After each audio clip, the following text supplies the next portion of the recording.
cold night, a broken car, and a stranger who stopped to help. 3 years later, she discovers that man wasn't just a stranger. It was Steph Curry, and what he did in silence changed her life forever. The rain punished the suburbs of Oakland that winter night. Heavy drops ricocheted off the asphalt, forming puddles that reflected the yellowish lights of the lampposts. Ana Martinez gripped the steering wheel of her 1998 Honda Civic with trembling hands, while the engine emitted increasingly worrying sounds. The speedometer oscillated, the dashboard lights flashed, until, with a final mechanical gasp, the car died completely. "No, no, no. Not now," she muttered as she pulled over to the shoulder of a secondary street. Ana tried the ignition 2 more times, without success. Steam began to escape from the partially open hood, mixing with the mist of the cold night. From the back seat, the weak cry of Ben, her baby of just 2 months, began to break the silence. She looked at her phone. 12% battery and almost non-existent signal. Taking a deep breath to control her anxiety, Ana got out of the vehicle. The fine rain instantly wet her face and hair. She opened the hood carefully, being greeted by a cloud of hot steam. With limited mechanical knowledge, she realized only that something had overheated. Cars passed occasionally, but none stopped. Ana went back inside, picked up Ben, and held him against her chest, protecting him with her thin jacket. As she gently rocked the baby, she dialed for towing services with the phone propped between her shoulder and ear. 2 hours wait, minimum, and bored voice informed from the other end of the line. "Please, I'm with a small baby," Ana insisted, her voice trembling. "I'm sorry, ma'am. We have several calls because of the rain." "I didn't see you press the subscribe button on our channel. It will only take you a second, and leave your opinion in the comments." After 3 similar attempts, the cell phone battery flashed in critical alert. Ana felt despair growing. She had moved to Oakland just 3 weeks ago, fleeing an unpayable rent in Los Angeles, and the memory of the ex-boyfriend who had abandoned her upon discovering the pregnancy. Without family, with few acquaintances, and 2 part-time jobs to support herself and her son, that car was her only reliable means of transportation. A few blocks away, Stephen Curry was driving his discreet SUV, returning from an intense night. Training with the Warriors. The cap pulled over his eyes, and casual clothes made up his usual disguise to avoid being recognized. He would normally take the highway, but he was tired of the harassment from enthusiastic fans and opted for quieter residential streets. He slowed down when he spotted the parked car with the hood open, the emergency lights flashing weakly. He noticed a female figure holding something in her arms, visibly in difficulty under the increasing rain. Steph hesitated for a moment. As a public figure, he had learned to be cautious in unforeseen interactions, but something in the vulnerability of that scene prevented him from simply passing by. He parked his vehicle a few meters ahead and remained in the car for a few seconds, considering how to approach the situation. His paternal instinct alerted him about what the woman was protectively carrying close to her chest. A baby. He got out of the car with a relaxed posture, visible hands, walking slowly so as not to frighten her. "Hello? Do you need help?" he asked, maintaining a respectful distance. Ana turned quickly, her body instinctively curved around her son. Her eyes evaluated the stranger, tall, with an athletic posture, wearing discreet but quality clothes. The poor lighting and rain made it difficult to recognize any face, even if it were familiar. "My car broke down," she replied hesitantly, "and the tow trucks can only come in 2 hours." Steph moved a little closer, still respecting her space. I can take a look, or offer a ride to a safe place. It's getting colder and—" His eyes turned to the small bundle she was protecting. Anna bit her lip, divided between the potential danger of trusting a stranger and the real risk of staying there with Ben in the freezing rain. "I can show you my driver's license," offered Steph, noticing her hesitation. "Or you can call someone while you wait in my heated car. I have a phone charger, too." A gust of wind made Ben stir and cry louder. Anna felt the first raindrops reaching her son's face, despite her efforts to protect him. "All right," she finally agreed. "We accept the ride. Thank you." Steph adjusted the child seat he kept in his SUV for his daughters, while Anna carefully accommodated Ben. The baby, feeling the warmth of the vehicle, calmed down almost immediately. Anna sat beside her son, still vigilant, watching the kind stranger through the rearview mirror. The rain intensified, drumming on the car roof. "What's the address?" he asked, handling the GPS with naturalness. Anna hesitated briefly before providing her address in a modest housing complex in East Oakland. During the 20-minute journey, the initial silence gave way to a hesitant conversation that gradually became more comfortable. "Do you have children?" asked Anna, noticing the presence of the child seat. "Yes, 3 little ones," he replied, smiling. "They're my entire life." "It must be easier when you have a partner," commented Anna, gently rocking Ben, who was falling asleep. "Actually, it's teamwork. But I know that raising children alone is a huge challenge," replied Steph, carefully choosing his words. "How long have you been in Oakland?" "Less than a month. I came from Los Angeles looking to start over." Anna was surprised to share fragments of her story with that stranger. The abandonment during pregnancy, the 2 part-time jobs, the sleepless nights with Ben. "You're braver than many people I know," he commented, with genuine sincerity in his voice. "Including some who play with me." Anna interpreted the phrase as a reference to some amateur sport, without imagining its true meaning. When they arrived at the small apartment building, the rain had turned into a downpour. Steph parked as close as possible to the entrance. "Wait here. I'll get an umbrella," he said, quickly getting out. Protected by the large umbrella, Anna and Ben reached the entrance of the building without getting wet. "You can wait here while I put Ben away.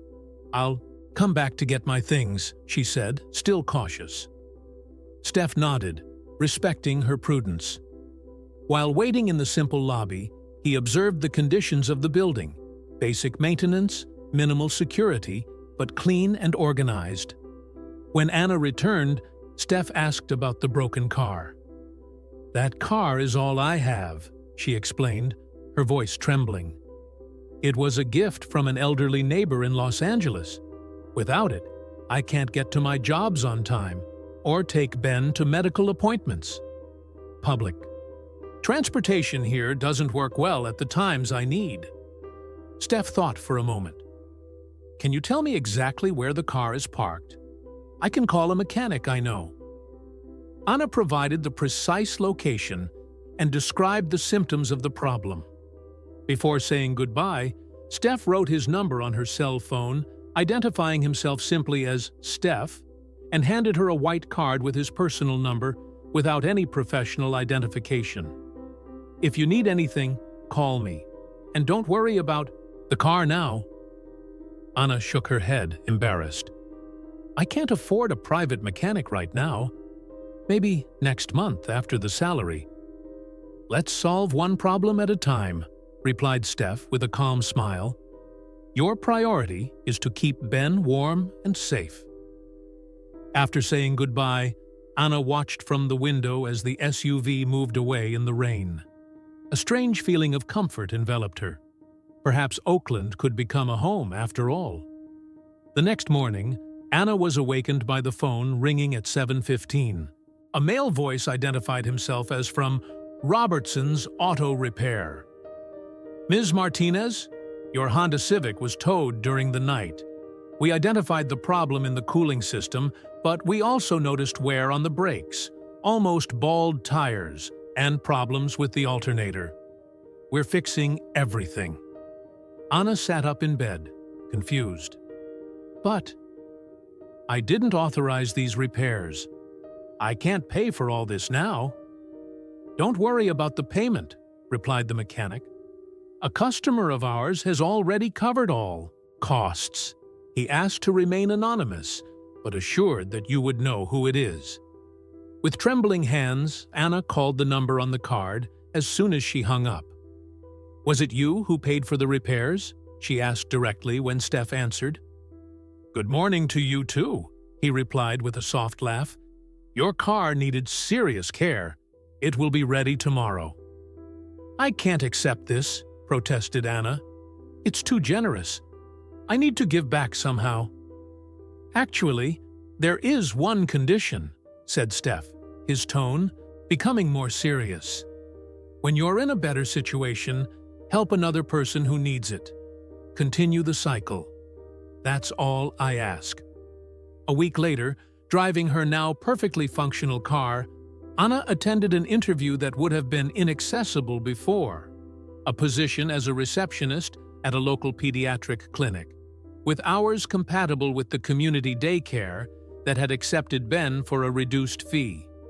The reliable car opened new possibilities that slowly transformed her life. 3 months after, that rainy night, Anna set aside $20 from her new salary, creating a small kindness fund in a shoebox. The mental note was clear. Someone had done this for her when she needed it most. One day, she would do the same for someone else. 3 years can change everything. Little Ben, whom Anna had once desperately cradled against the rain, now ran through the apartment with inexhaustible energy, his laughter echoing off the freshly painted pastel walls. The place remained modest, but was transformed. Colorful curtains, functional furniture, and most importantly, for Ben, a small plastic basketball hoop fixed to the bedroom door. "Look, Mommy! 3 points!" shouted Ben, throwing a foam ball that bounced on the rim before finally falling in. Anna applauded enthusiastically, watching with fascination her son's interest in the sport. The obsession had begun 6 months earlier, when Anna had bought the little basket for $5 at a garage sale. To her surprise, Ben demonstrated an immediate affinity, imitating the players they occasionally saw on the small television. The Golden State Warriors became his favorite team, especially after receiving free tickets to a game through a community program at the pediatric clinic. "I want to be like Steph Curry when I grow up," Ben frequently declared, without having any idea of the ironic connection between his hero and the benefactor who had changed their lives. The mysterious Steph remained present in their lives, although the messages had become less frequent over time. On Ben's last birthday, a package arrived containing an official Warriors uniform in children's size and a small ball. The card bore only the signature Steph, as always. Anna smiled, thinking about the coincidences of fate. Her son idolized a player who shared the name with her secret benefactor. Anna herself had been transformed. The fearful and lonely woman of that rainy night now managed the entire reception of the pediatric clinic, studied nursing online in her spare time, and coordinated a support group for single mothers that had begun as simple, informal conversations in the building's laundry room. The Kindness Fund had grown from $20 to a specific bank account with regular contributions from her and, eventually, from other mothers who benefited. They had already helped with car repairs, emergency medical bills, and rent deposits. Anna kept a careful list of every penny spent, every family helped, every problem solved. "We don't give handouts, we offer bridges," was her frequent motto at the monthly meetings held at the community center. The sessions grew from 3 to 17 regular mothers, all sharing resources, contacts, and hope. One October afternoon, while organizing flyers about municipal resources to distribute at the next meeting, Anna received an email notification on her cell phone. The sender, Oakland Community Foundation, was not familiar to her. About to delete it, thinking it was spam, something made her open the message. Dear Ms. Martinez, your name has been nominated for special participation in the Stories of Resilience event, sponsored by the Golden State Warriors Charitable Foundation. The event celebrates individuals who have overcome significant adversity and are now giving back to the community. Your story of creating a support group for single mothers after facing your own difficulties was considered inspiring by our committee. We would like to invite you to briefly share your experience during the event. Anna read the email 3 times, not believing it. Who could have nominated her? Melissa, from the clinic perhaps, who always praised her community work? Or Teresa, the social worker who occasionally referred mothers to her group? A mixture of pride and nervousness took hold of her.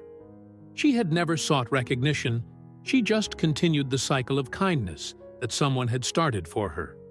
She thought about refusing, but upon reading details about the parallel children's activities and networking opportunities to expand community initiatives, she reconsidered. Ben would be thrilled to visit the Warriors Stadium. That night, after putting her son to bed, Anna sent a message to the number she rarely used, but never forgot. Hi, Steph. Hope you're well. I was invited to share my story at a Warriors charity event. I'm nervous about speaking in public, but excited for the opportunity to expand our support group. Just wanted to say, thank you again. It all started on that rainy night. The response came minutes later. You deserve all recognition, Anna. What's the exact date of the event? I'm sure you'll be amazing. Smiling, Anna didn't notice anything unusual about the question. How could she imagine that, on the morning of the event, the paths that crossed on that rainy night would finally reveal their true intersection? The Chase Center rose imposingly against Oakland's blue sky. Anna adjusted the collar of the blouse borrowed from Teresa, feeling out of place among the gleaming architecture and giant banners. Beside her, Ben hopped in his Warriors t-shirt, pressing the small basketball against his chest like a talisman. Mom, do you think Curry will be here? He asked for the 10th time since they left home. Anna smiled, stroking his hair. Probably not, dear. Famous players have very busy schedules. A receptionist with a foundation badge guided them through corridors decorated with historical photos of the team. Ben pointed to every image of Steph Curry he found, reciting statistics he had memorized from magazines borrowed from the library. In the main hall, about 200 people occupied the chairs arranged in a semicircle. A small stage displayed the Warriors Foundation logo and the theme Stories of Resilience in golden letters. Anna felt her stomach tighten at the sight of the microphone. The first presentations passed like a blur. Carlos, a former homeless man who now ran a shelter. Jasmine, a teenager who transformed bullying experiences into a tutoring program. The Rodriguez family, immigrants who created a food cooperative in the neighborhood. Each story drew warm applause and occasional tears from the audience. Our next guest is Anna Martinez, announced the presenter, a single mother who transformed her own experience of vulnerability into a support network for dozens of families in Oakland. The path to the stage seemed endless. Anna took a deep breath, adjusted the microphone, and looked at Ben, who was frantically waving from the front row, where a volunteer accompanied him. 3 years ago, she began, her initially trembling voice gradually steadying, I was stuck in the rain with my 2-month-old baby. My car had broken down on a dark street. Alone in a new city, with no friends or family nearby, I realized how scary it is to be invisible when you most need to be seen. Anna briefly described her situation at that time: the 2 precarious jobs, the abandonment she had suffered, the challenges of raising a child alone. Then she spoke about the stranger who stopped when no one else did. He not only offered me a safe ride, but secretly fixed my car, asking nothing in return, except that I help others when I could. That gesture didn't just save a difficult night, it completely changed our trajectory. As she recounted how she transformed that inspiration into the support group that now served dozens of mothers, Anna noticed unusual movement in the front row. A tall man was standing up, whispering something to one of the organizers. Confused, she momentarily interrupted her speech, trying to maintain concentration. The man began walking towards the stage. Anna gripped the microphone, uncertain about what was happening. When he climbed the steps and entered the spotlight, recognition hit her like a wave. It was Steph. Her Steph. But not just the anonymous benefactor of occasional messages. It was Stephen Curry, the basketball superstar, her son's idol. The audience erupted in applause. Anna remained still, processing the revelation as Steph approached with the same gentle smile from that rainy night. In the front row, Ben jumped excitedly, pointing and shouting with excitement. "Shall we continue your story?" Steph asked softly, taking the microphone. Anna nodded, still in shock. 3 years ago, he told the audience, I had the privilege of meeting Anna and Ben in a difficult situation. What she didn't mention was how her determination impressed me from the first moment. While I only offered a ride and a repair, Anna built an entire support system that has already helped more than 50 families. Partially regaining her composure, Anna whispered, "How did you keep your identity secret for so long?" "I rarely have the chance to be just one person helping another," he replied quietly, before returning to the microphone. The Warriors Foundation is pleased to announce that Anna's Support Bridges group will receive official funding to become a registered nonprofit organization with permanent space in the community center and resources to serve 3 times more families next year. The ovation was deafening. Ben had escaped from the volunteer and was running to the stage. Steph lifted him with naturalness, as he did with his own daughters.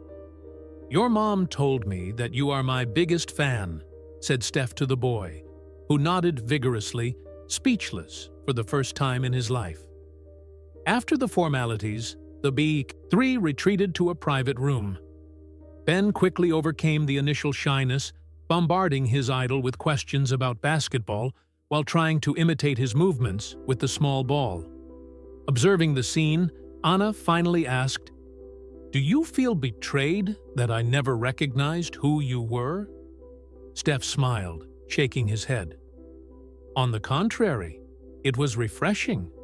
Most of the time, people see the player, the celebrity, before they see the person. To me, you were always just the kind man who stopped." "That night," replied Anna, "and that's worth more than any title or fame." Before saying goodbye, Steph knelt at Ben's height. "Hey, champion, how about we play for real one of these days?" The boy's smile lit up the entire room. "Only if my mom can come too." "Of course," replied Steph, looking at Anna with genuine respect. The best teams are always formed by people who care about each other.